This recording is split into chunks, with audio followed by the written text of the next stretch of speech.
रश्मिका ने अपने बॉयफ्रेंड के साथ आखिर क्या गंदे काम कर दिया कि पूरा इंटरनेट हिल गया। 2022 में आखिर कितने भारतीयों ने इंडिया की नागरिकता छोड़ पाकिस्तान की नागरिकता ली। बुर्ज खलीफा में किस इंडियन के पास 20 से भी ज्यादा फ्लैट्स हैं। भारत से हर साल बहुत सारे लोग निकलकर दूसरे देशों में सेटल हो रहे हैं और हैरानी की बात तो ये है कि इन देशों में पाकिस्तान का नाम भी अब शामिल हो रहा है। पर भारत के लोग आखिर पाकिस्तान की नागरिकता ले क्यों रहे हैं? साल 2019 की बात करें तो ये एक ऐसा साल था जिसमें भारत के एक भी व्यक्ति ने पाकिस्तान की नागरिकता नहीं ली, मगर साल 2021 में ये नंबर 41 जा पहुंचा था, क्योंकि पाकिस्तान में रह रहे भारतीय समुदाय के लोग अक्सर अपने बेटों के लिए भारतीय बहुएं लाते हैं। जैसे जयपुर के शाही परिवार से आने वाली पद्मिनी राठौड़ की शादी पाकिस्तान के उमरकोट राजघराने के राजकुमार कुंवर करणी सिंह से हुई, जिसके चलते उन्हें पाकिस्तान की नागरिकता लेनी पड़ी। अब पाकिस्तान छोड़कर अगर बात इंडिया के रश्मिका मंदाना के फैंस की बात की जाए तो वो उन्हें इतना ज्यादा पसंद करते हैं कि वो इसके चलते इंटरनेट पर अक्सर ट्रेंडिंग में रहती हैं। और शायद इसी को देखते हुए खुद गूगल द्वारा रश्मिका को नेशनल क्रश ऑफ इंडिया का टैग दिया गया था। रश्मिका की पर्सनल लाइफ की बात करें तो वो 2017 से किरीक पार्टी के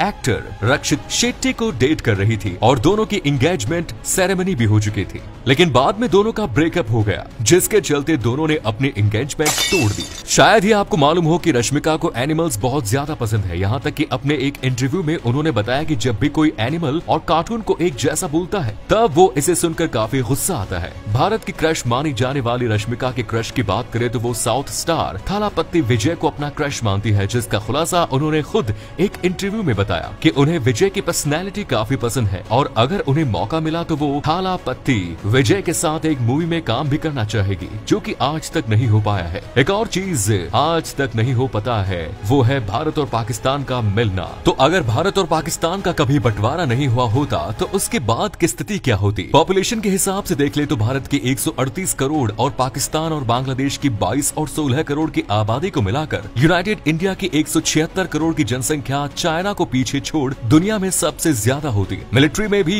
यूनाइटेड इंडिया ही नंबर 1 होता, क्योंकि फिलहाल चाइना के पास 21 लाख एक्टिव सोल्जर्स मौजूद हैं, पर भारत के 14.5 लाख, पाकिस्तान के 6.4 लाख और बांग्लादेश के 3.25 लाख एक्टिव सोल्जर्स मिलाकर 24 लाख से भी ज्यादा सैनिकों के साथ यूनाइटेड इंडिया की सेना दुनिया की सबसे बड़ी सेना बन जाती। जीडीपी के मामले में यूनाइटेड इंडिया दुनिया की 5वीं सबसे बड़ी अर्थव्यवस्था होती और सबसे अच्छी बात ये होती कि इसके चलते भारत और पाकिस्तान के बीच का कश्मीर इश्यू एग्जिस्ट ही नहीं करता, जिसका फायदा भारत और पाकिस्तान दोनों के एजुकेशन, हेल्थ और इंफ्रास्ट्रक्चर सेक्टर को पहुंचता, क्योंकि फिलहाल भारत और पाकिस्तान दोनों ही कश्मीर में सुरक्षा जैसे अन्य मुद्दों को लेकर एनुअली हजारों करोड़ रुपए खर्च करते हैं, जिसकी यूनाइटेड इंडिया में बचत हो जाती है। लेकिन इसी पैसे को बढ़ाने के लिए किस तरह एक टाइम ट्रैवलर व्यक्ति ने एक बार करीब 60,000 रुपीज से लगभग 2700 करोड़ रुपयों का प्रॉफिट कमाया था। एक साथ इतना प्रॉफिट होते देख एक्सचेंज एजेंसीज को लगा कि ये कोई साजिश है, जिसके चलते इस बंदे को गिरफ्तार कर लिया गया, जिसके बाद इसके आइडेंटिटी प्रूफ और बाकी डॉक्यूमेंट्स के बारे में पता लगाने की कोशिश की गई, मगर किसी को भी इस बंदे के बारे में कोई जानकारी नहीं मिल पाई। बाद में जब एंड्रू नाम के इस बंदे से ही इसके बारे में पूछा गया, तब इसने बताया कि मैं 2256 से टाइम ट्रैवल कर रहा हूँ और मुझे सब कुछ मालूम है, जिसके चलते मैं इतना प्रॉफिट कमा पा रहा हूँ। हालांकि पहले तो इस व्यक्ति की बातों पर किसी ने विश्वास नहीं किया, पर जब बाद में इसकी बेल हो जाने के बाद ये अचानक से गायब हो गया, तब बेल पीरियड खत्म होने पर इसकी तलाश की गई। लेकिन आश्चर्य की बात तो ये है कि तब अथॉरिटीज को ना इससे जुड़ी कोई जानकारी उपलब्ध मिली और ना ही कोई इसे ट्रैक कर पा रहा था, जो इसे अपने आप में ही रहस्यमयी बनाता है। इसने 60,000 से 2700 करोड़ बनाया, लेकिन अगर आप भी इतना ही पैसा अडानी के शेयर्स में आज से 5 से 10 साल पहले लगाते तो आपके भी काफी अच्छे पैसे बन जाते।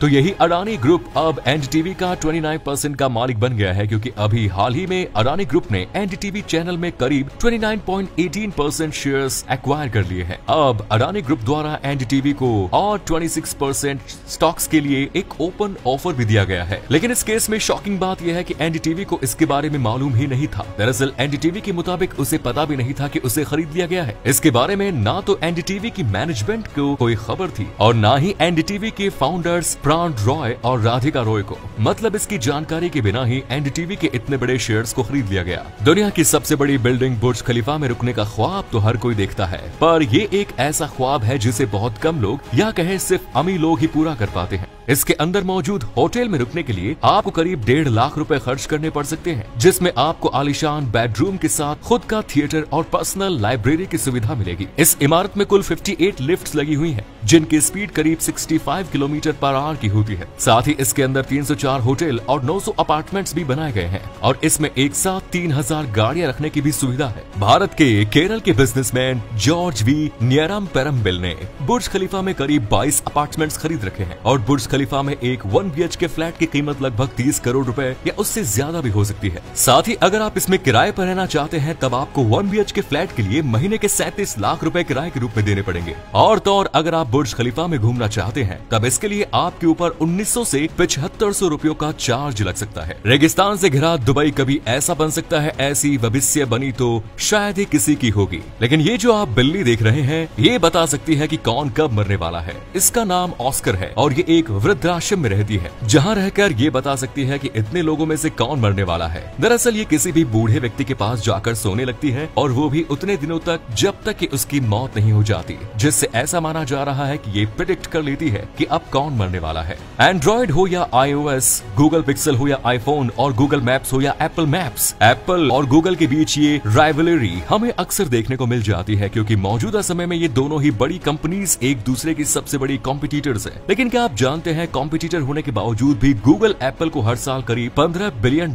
पे करता है और ये गूगल द्वारा किसी भी कंपनी को किया जाने वाला one of the single biggest payment है। गूगल ये पेमेंट इसलिए करता है क्योंकि आईफोन्स, आईपैड्स, मैकबुक्स में से जो सफारी ब्राउजर है उसके ऊपर ये डिफॉल्ट सर्च इंजन बना रहना चाहता है। दरअसल गूगल जो है वो अपना बहुत सारा पैसा सर्च एडवर्टाइजिंग के जरिए कमाता है और इससे उसका लगभग $104 बिलियन का रेवेन्यू जनरेट होता है। अब गूगल सर्च पर आने वाला जो टोटल ट्रैफिक है उसमें से लगभग आधा एप्पल डिवाइसेस से आता है और ऐसे में एप्पल को पैसे $15 बिलियन ना देने के चलते गूगल को कुल $50 बिलियन से भी ज्यादा का नुकसान हो सकता है। गूगल या एप्पल जैसी कंपनीज में जॉब पाने के लिए आपको अच्छी एकेडमिक क्वालिफिकेशंस की जरूरत पड़ती है और इसी के चलते कई लोग सोचते हैं कि एक डिग्री हासिल कर लेने के बाद उनकी जिंदगी सेट हो जाएगी। लेकिन मिलिए श्रीकांत चिचकर से, जिन्हें भारत का मोस्ट क्वालिफाइड आदमी भी माना जाता है, क्योंकि ये एक डॉक्टर हैं, IAS हैं, IPS है और सांसद और मंत्री भी रह चुके हैं। इसके अलावा ये इकोनॉमिस्ट भी है और अगर इतना काफी ना हो तो जान लो कि इनके पास 42 यूनिवर्सिटी से प्राप्त की गई कुल 20 डिग्रीज मौजूद है, जो कहीं ना कहीं इन्हें भारत का मोस्ट एजुकेटेड व्यक्ति बनाती है। धन्यवाद।